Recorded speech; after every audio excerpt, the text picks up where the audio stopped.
Assalamualaikum warahmatullahi wabarakatuh. Alhamdulillahi rabbil alamin. Lahun ni'matu wa lahul fadlu wa lahus sana'ul hasan. Salawatullahil barrir rahim wal malaikatil muqarrabin ala sayyidina Muhammadin Thahil amin. Alhamdulillah rabbil alamin, anak-anak sekalian yang berbahagia yang saya cintai. Pada pagi hari ini kita bisa bertemu kembali untuk mengikuti pelajaran fikih yang kali ini materinya adalah ketentuan Islam tentang haji dan macam-macam ibadah haji. Sebelum kita mulai pembelajaran pada pagi hari ini, mari kita awali dengan bacaan surat Al-Fatihah. Dengan harapan mudah-mudahan apa yang kita pelajari mendapatkan barokah manfaat. Ala hadini wa ala kulli niyatin sholihah. Al-Fatihah.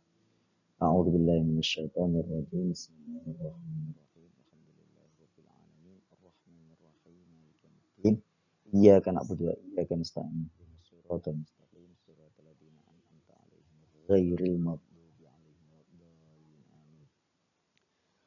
Oke, terima kasih anak-anak sekalian.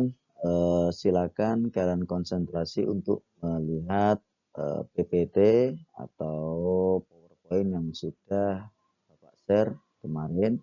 Mari kita mulai pembelajaran pada pagi hari ini.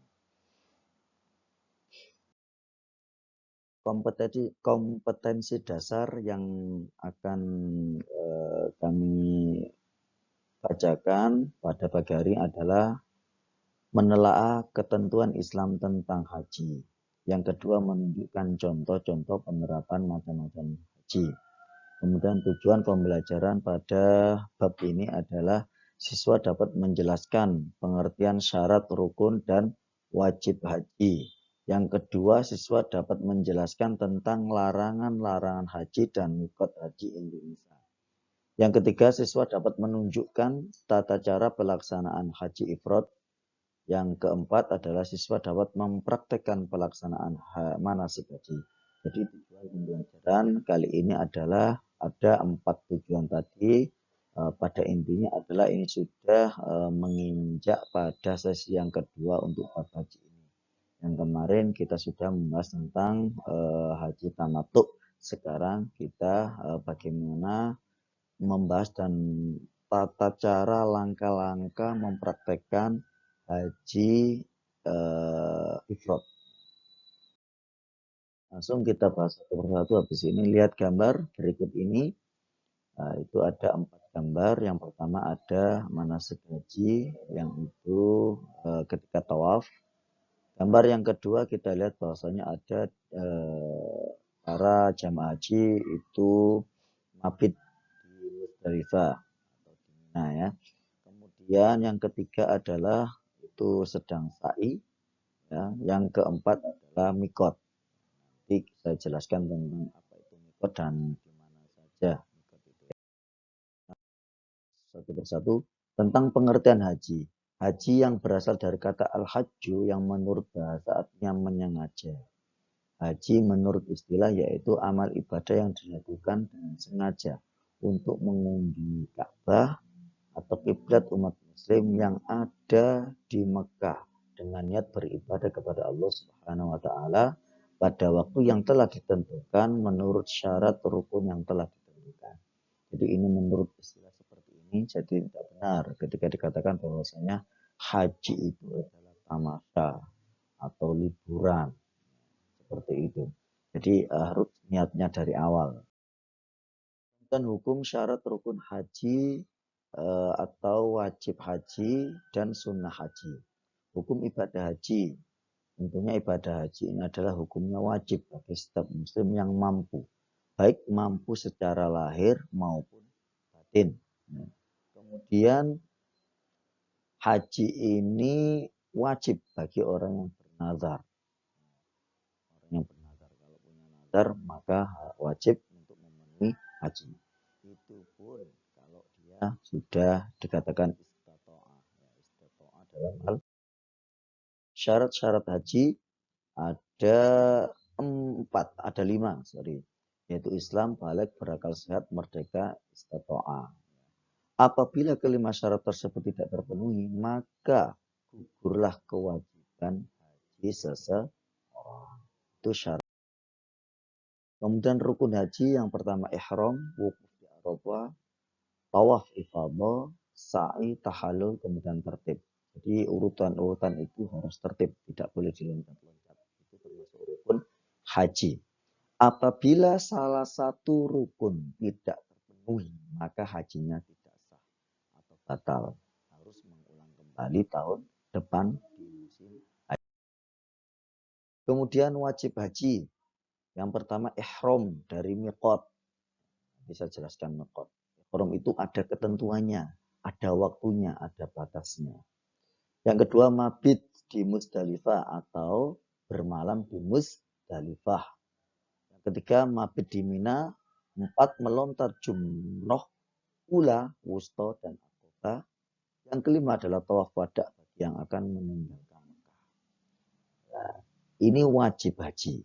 Apabila salah satu wajib haji tersebut tidak dilakukan, maka hajinya tetap sah.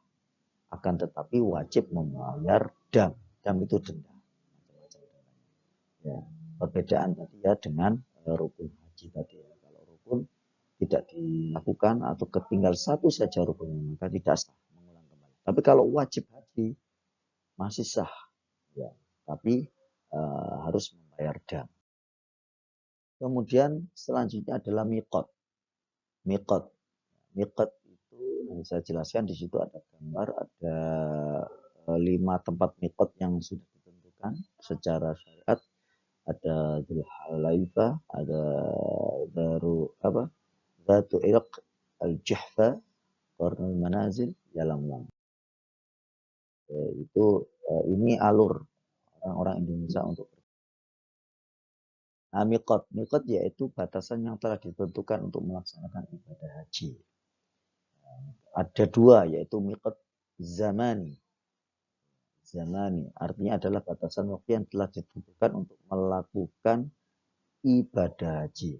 Ada batasannya, tidak acak bulannya, yaitu dari bulan 1 Syawal sampai tanggal 10 Dzulhijjah. Kemudian miqat makani. Nah, ini yang nanti kita bahas lebih panjang, yaitu batas tempat yang telah ditentukan untuk memulai melaksanakan ibadah haji. Nah, ada 5 tempat miqat makani. Yang pertama Dzulhulaifah atau Bir Ali. Ya, Bir Ali ini menjadi tempat miqat bagi penduduk Madinah dan yang melewatinya. Jemaah haji asal Indonesia biasanya di Masjid Dzulhulaifah Bir Ali yang berlokasi 9 km dari Madinah dan 450 km dari Makkah. Artinya ini banyak orang Indonesia itu mikotnya ya itu adalah dari Dzulhulaifah atau Bir Ali. Apa sih mikot itu ya? Ketika pas pada batasan itu, maka apa? Maka orang yang jamaah haji ini harus segera memakai kain ihram, kemudian berniat dan meninggalkan seluruh larangan-larangan haji itu sudah mulai. Ya, seperti itu. Yang kedua adalah Al-Juhfa. Ya, berlokasi sekitar 183 km dari arah barat Laut Mekah. Lokasi mikot ini biasanya adalah orang Syria, Jordania, Mesir, Lebanon. Yang ketiga adalah Qarnul Manazil. Qarnul Manazil itu sekitar 75 km di timur Mekah. Ini adalah kemudian yang keempat adalah Yalamlam, berada di arah tenggara Mekah, jaraknya sekitar 92 km. Ini biasanya adalah orang-orang India, Pakistan, Cina, itu mikotnya di situ. Kemudian Dzatu Irqin, yaitu lokasi mikot ini berjarak sekitar 94 km dari arah timur Laut Mekah. Biasanya digunakan sebagai lokasi mikot jemaah Iran, Irak, dan seterusnya. Nah, kita ulas lebih khusus tentang lokasi mikot jamaah asal Indonesia.